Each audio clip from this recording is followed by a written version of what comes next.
Bu Rajab oyining 27-kechalari Me'roj kechasi. Me'roj kechasi oldimizda turganligi uchun bu kechada ham o'ziga xos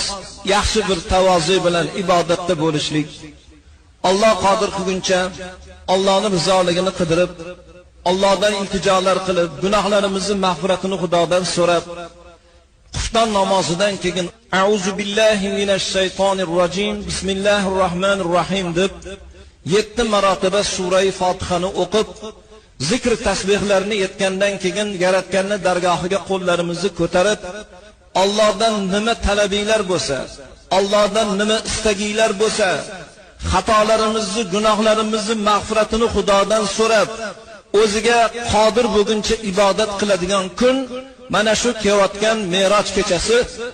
Rajab oyining 27-kechalari mana shu Rajab oyiga berilgan ulug' fazilatli kechalardan bittasi ekan.